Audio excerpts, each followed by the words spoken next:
was your divorce? Was it difficult? It was difficult. It was acrimonious. I mean, aren't they all, I guess? No, none of them are No, great, none of them even if they aren't. start off that way.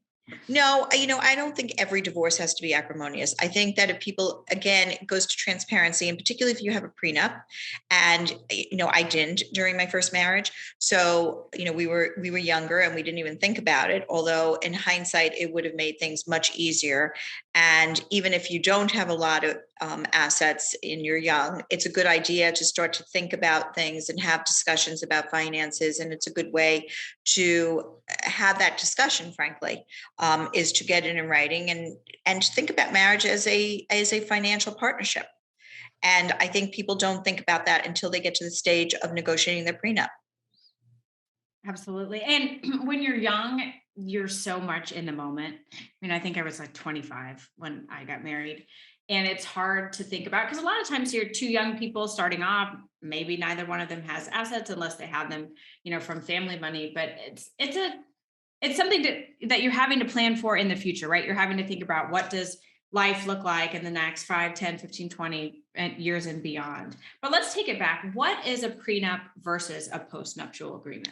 Okay, so a prenup is an agreement, a contractual agreement that's going to set forth many of your financial concerns if you got divorced, okay? And even in the event of death, if one of you died during the marriage or after the marriage. And a postnup is actually something that you enter into contractually after the marriage. Now, not every state allows a postnuptial agreement. I actually learned this recently. So there are some states in which you can't actually contract into a postnup, but New York State, for example, does.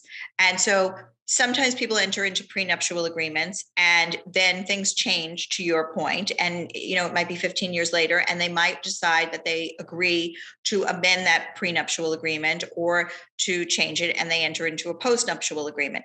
Sometimes people never entered into a prenuptial agreement and they realize that things are a little too chaotic, or they're not necessarily on the same page in terms of their finances. And it might be a good idea to enter into a postnuptial agreement, which would provide for essentially the rules of the road for during the marriage, how you're going to treat property, whether it be separate or marital, how things are going to be divided in the event of a divorce or death. And it puts the marriage in a better place. It could enhance the marriage at that point. And so any death clarifications, does that supersede like what would be in a will?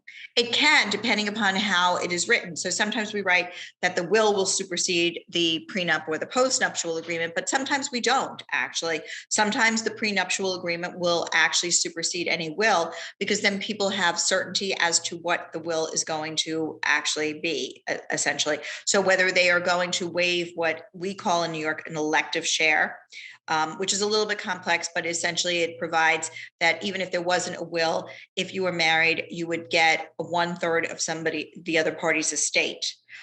So if there was no will and nothing was being left to you, you still would actually get 1/3 of the estate.